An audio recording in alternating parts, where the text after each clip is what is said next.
Welcome to Attican Plays Railway Empire. Alright, hi, this is Attican and welcome to another Railway Empire video. This is part 3 of our look at Patchwork scenario from the Germany DLC. And we're now entering kind of phase 3, which is all about having 10 cities with a population of 120,000 each. Connected to our network. That's going to be quite a job. And we can see right now we're in a so-so position. At this point in the game, I would prefer that we were twice the value of our nearest competitor. That's where we really should be. And so we're a little lagging behind here. That first task where you have to grow Hesse, you focus on it so much that you don't really expand your network. Plus, with these new territories, it's really challenging because you got to spend a lot of money just to be able to go into a territory and expand it. But we'll talk about that more later. Let's get into our first task we're trying to do right now, which is to build an express line between Cologne and Berlin.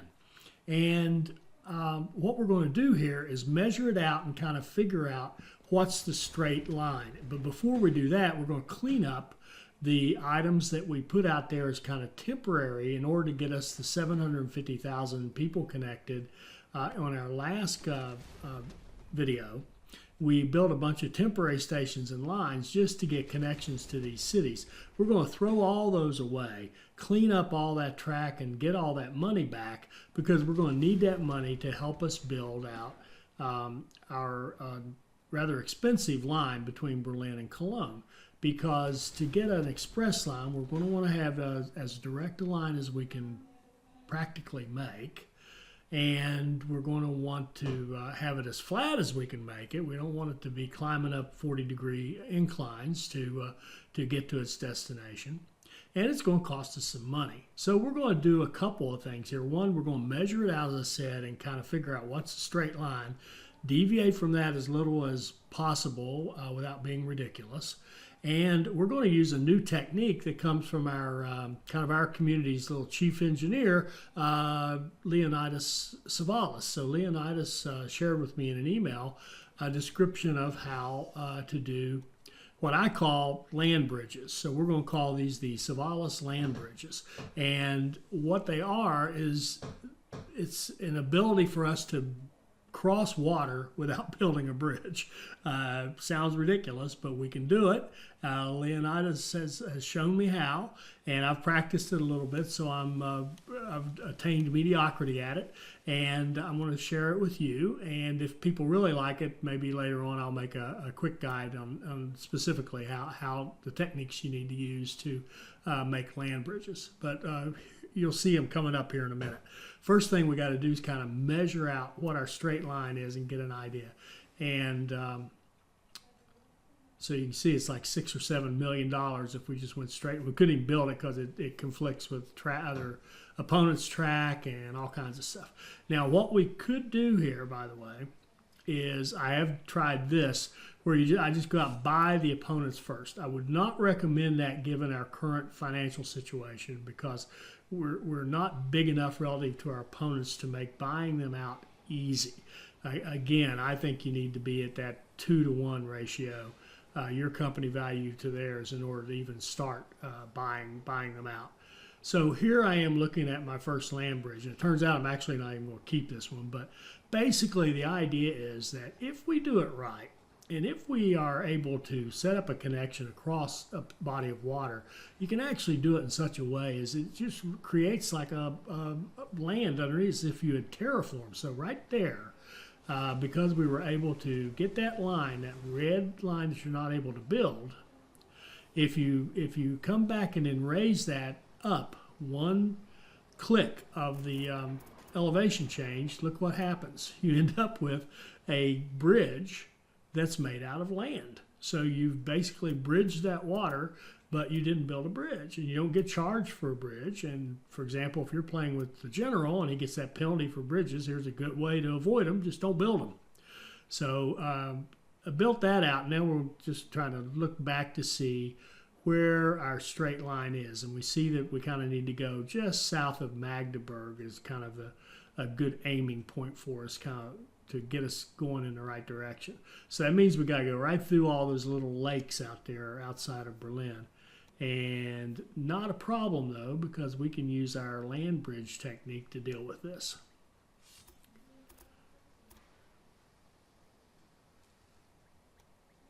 So we're going to come out, set a marker on one side of the water, and then set a marker on the other side where we get a land bridge rather than a regular bridge. And what I've found is if you come out and you can't get one to show up, drive your beginning track like that down one elevation point, then drag it over to the other shore, and you will typically get that nice little red like that, which means I've got land, but I'm not able to build it. Then if you go to the end and drag that end up one or two elevations, then you'll end up with, lo and behold, look at that, a piece of land going across that water. And we'll just keep doing that technique as we drag our line out here. So there's a lot of these to be built, and there's a lot of work to be done to get this line going. And I decided to just kind of take my time on this video and just go through this gameplay so that you can see it all. And for those of you who are a little bit new, this would be a good one for you. And I know a lot of you have joined the channel and have just gotten the game as a result of the Germany DLC. So welcome aboard, and we'll go slowly on this one and you'll see a lot of gameplay. Sometimes I've gotten so in these later videos, I fast forward a lot just because I've covered so much ground with so many videos. There's only so many things you can say. So here we are with another land bridge. This one's being stubborn. We're having a hard time getting it to work. So I'm going to drive it down one and run it across and see if we can't get land to pop out rather than a bridge. And there we go. There it is. So we let go of that and then come back and raise the end. See how it's got the land underneath the track? We raise that in until it gets, whoops, and I accidentally moved it. There we go. There's our land bridge through that area. Now we can just keep going with that, and we're going to try to work our way all the way over to Cologne to build one side of our double track.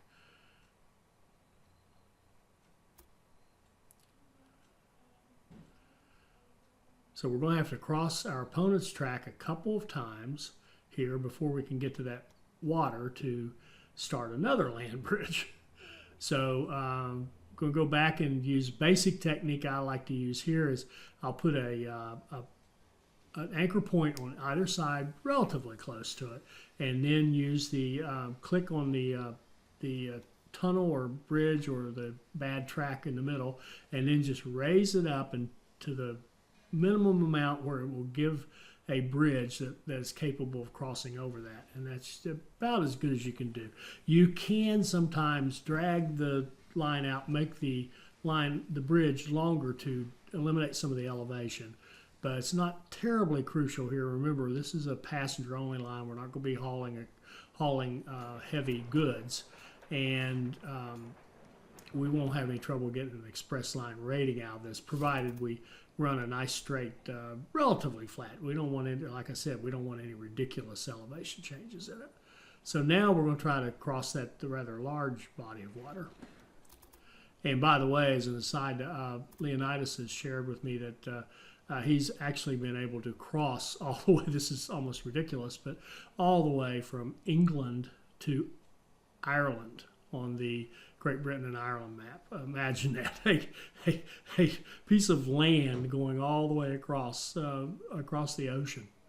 All right, so so here we are. We're trying to get a land bridge to come up here. It doesn't want to cooperate, so I'm going to drive it down in the ground one click and then drag it across and see if I can get, there we go. There we go. Oh, almost. There we go, right there. You have to be really careful with this. Drag it one tiny bit too far and it turns into a bridge, a regular bridge again. So we're looking good. We're still on course and got a nice relatively straight line, and we haven't built any bridges yet, even though we've crossed multiple lakes and 2 rivers so far.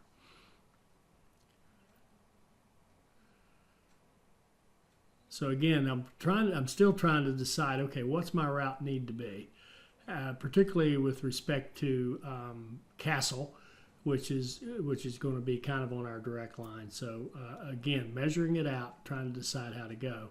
So I decided to go over here to the other end and kind of build back from this side, and wanted to, again, of course, do a land bridge here. Why not? So we're going to drive it down one and then drag it across. Now, a lot of crossing, this driving it down is just something I've discovered that seems to help when it doesn't quite seem to want to work. If you drive it down one into the bank, it seems to come out better. And that's exactly what you want. Whoops, I shouldn't have moved that. Exactly what you want is that that red track that does not have a bridge on it, like that. There we go. There we go. There's what we're looking for. So now we've got a nice land bridge coming out of there. We can come back up the slope and continue on our way. So I'm just trying to get a sense of where I want to go with this line next. So if we kind of anchor it off and look at our straight line, we see we've got a big mountain. We don't want to mess with that. And we've got this red area, means we can't build track there. That's partially because of the hitting the track up at Castle, and partially just the elevation here. So we're going to go over to the valley just a little bit and get off that mountain just a little bit. But then we're also going to curve back up here. Rather than trying to dig through the mountain here or have any kind of tunneling, we're going to go up and ride on that. There's sort of a plateau up there that's relatively level, if you can envision it right up there. There we go. So if we go up there and then we kind of flatten out that track a little bit, we can ride that ridge all the way along the mountain and then drop off the other side. And we also treat our passengers to a nice view of this castle as we're going to drive right. We're going to take them right by it on their nice long journey from Cologne to Berlin. So we've got a castle up there on the top of that mountain, and we'll take our nice scenic view right across it. And we don't want these big bridges, so we're going to just come down off that mountain. There we go. That flattened out everything very nicely. And there's still that one mountain right there. We need to decide, how do we want to deal with that? So I'm going to go back here, take the other end of it back a little bit, and come up here and decide where we want to cross that river. We can do our land bridge here, and then we'll decide how to take it from there. But all of that looks pretty good.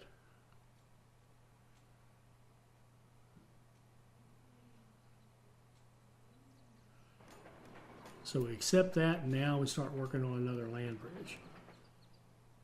And sometimes some of these you'll get them, you just pull them over and they'll show up beautifully and all as well.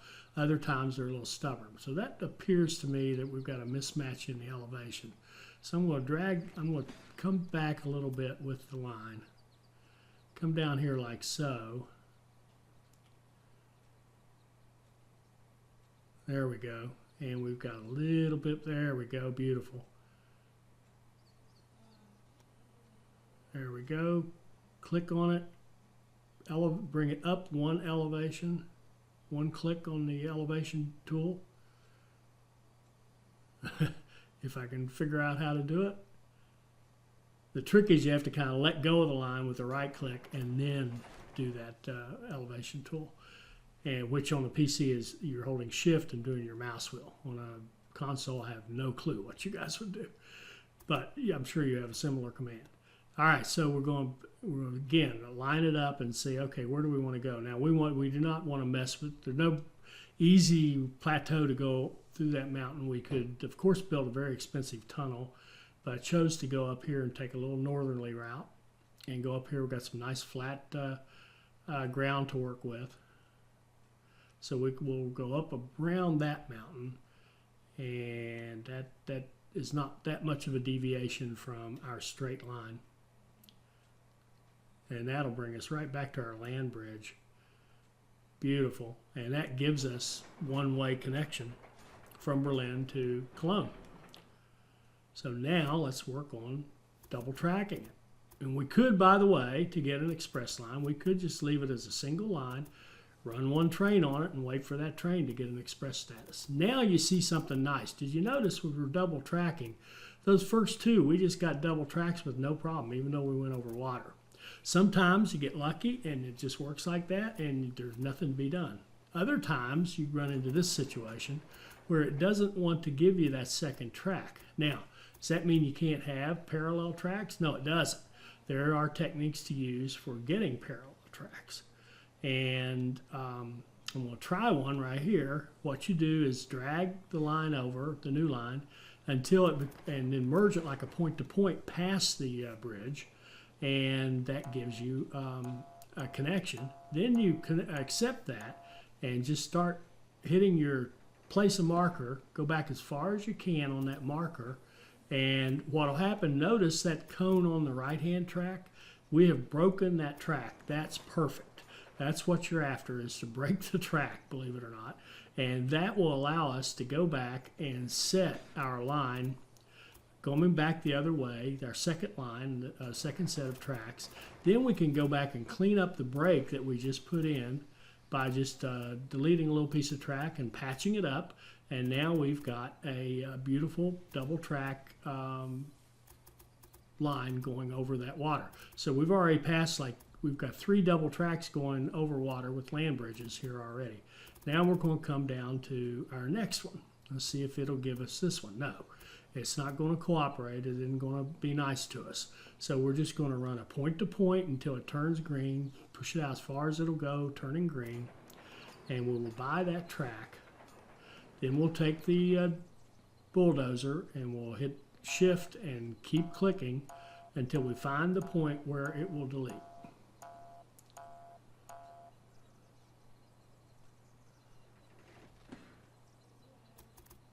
We're going to delete that track, but you'll notice we didn't break the track this time, so it's probably not going to work for us. So we may have to do it again. And sometimes you have to do these over and over and over. And sometimes I just lose patience and well, you'll see what I do. There are several options you have here. One is if you keep tinkering with it, it will eventually work for you. You'll eventually get what you want. But what I decided to do there, rather than spending all day on it, is simply let there be one tiny bit of track that is a two-way track, and it'll be shared by the lines going either way. Rarely, if ever, will 2 trains get there at the exact same moment, so it won't slow us down, have a negligible, if any, effect on us. So now we're going to work our way to the next land bridge and see if we can cross it. And it looks like it's going to fuss at us too. So we'll try our technique of seeing if we can create that with the building the point to point, and then using the bulldozer to delete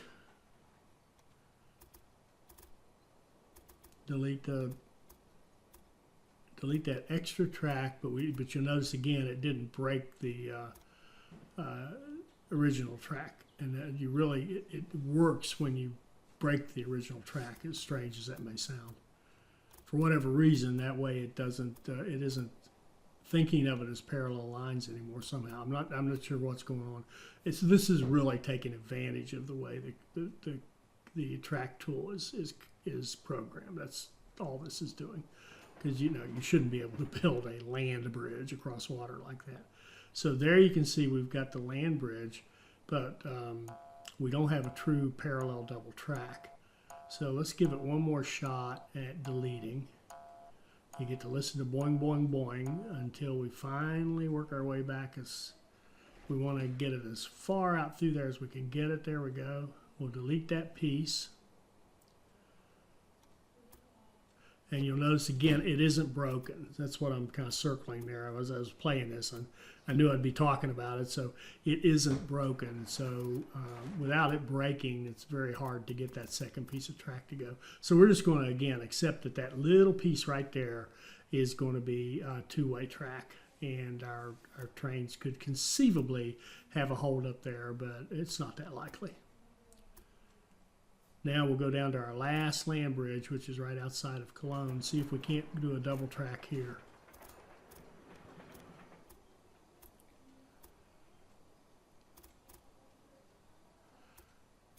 Okay, it's not going to give us the easy one. Let's see if we can conceivably get it to work with the slightly more difficult approach. There's our point-to-point that turns green. We buy it, and we start the boing, boing, boing process.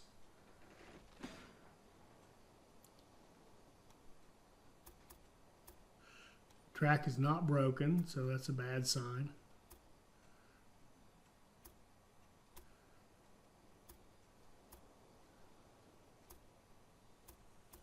And it let us get some of the way, but not all the way.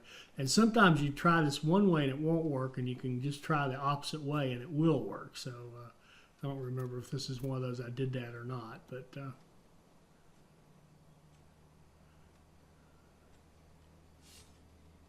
now I remember thinking I really would like to have a double track here because it's so close to that station.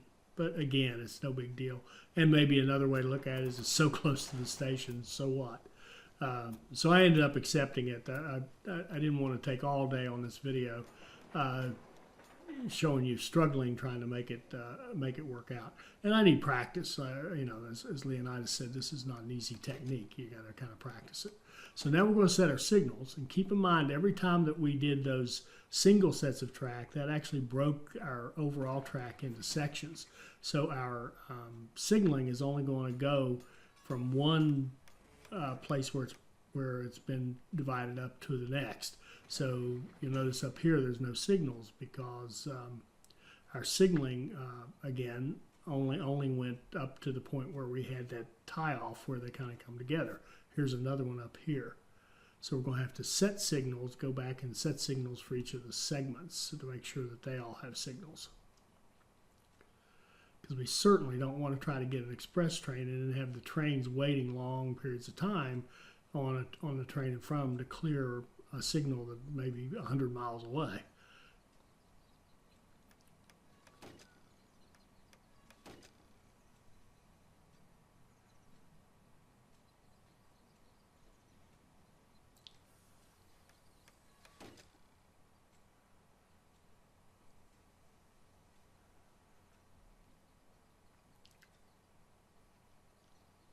All right, so we come to our last section here. We put signals in that.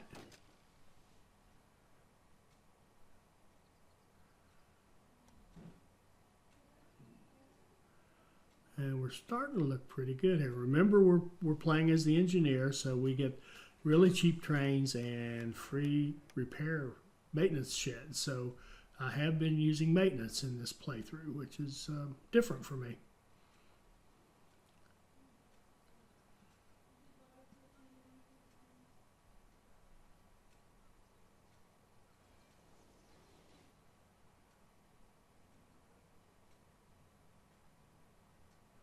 And I'm really just going through and looking for supply towers. I've got a little lost there, as I recall. All those tracks running every which way. It's pretty easy for me to get confused. All right, so that looks pretty good, actually. So that looks like a pretty good line.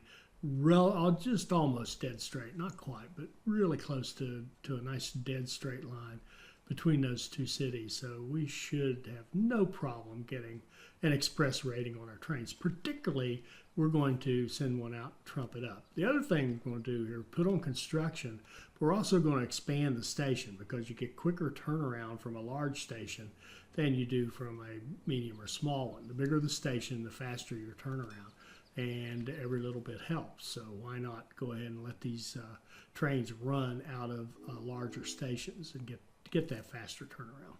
So we're going to set up a passenger-only line from Cologne to Berlin.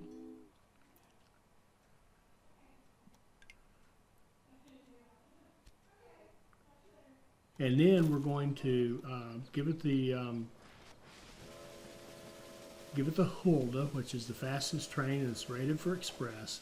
Then we're also going to give it the dining car and the mail car for the bonuses. And we're going to build ourselves out a nice trumped up little set of staff from all of our other lines. We're going to steal people as needed until we have some. There we go, right there. That conductor gets along well, and we'll up the bonuses for the engineer and the stoker. And we're going to go ahead and throw a security guard on there, even though it really has little impact on this, and run a caboose. So now we'll get extra bonuses on the top of the bonuses because we have the caboose. And so that train will eventually be an express train, I'm pretty confident. And we're going to run a couple of trains out of Cologne, and then we'll go back and run a couple of trains out of Berlin. We're only going to run 4 trains for now. Later on, we can go back and add more trains. It's a big, long line. You'd want a bunch of trains running on it to maximize your passenger and mail revenue. But until we have that express status, we're only going to run like 4 trains total on this line, so that one breaking down somewhere in the middle doesn't make everybody stop and lose them. If they were just on the verge of getting an express status and they had to wait for somebody, that would be a bummer. So we're going to only run 4 trains until we have an express, and try to give them good staff, and we'll be good to go on that. So there's one task. That should be one task down. Now, it takes time to get an express status because the train has to make a complete circuit, complete route, just to establish a time, and then it has to go out and break that time and run, the fastest time that's been recorded on that circuit is kind of the basic rule, I think. And so it takes a while. It has to run like maybe a couple of full routes at the least to get that express status. That's why I went straight to that rather than alternatively trying to buy out my competitors right away. Besides the fact that we weren't really in the financial position to do that just yet. Grabbed that cheap bonus, then deleted the station because I'm not ready to build up there yet. I might be building up there soon, but not right now. So let's look at our tasks. We've got the express line taken care of. It'll just take a while. We've got to access 16 regions, which are areas, which won't be a problem. And of course, the biggie is 120,000, 10 people. Now, putting all your competitive out of business, that's a yawn. Really, it is. If you play well, you could kill your opponents. And we're behind the 8. We're not where I'd like to be right now. We're much bigger than they are, but we're not way bigger. But don't worry about that. We will soon outpace them and be ready to take them over when the time comes.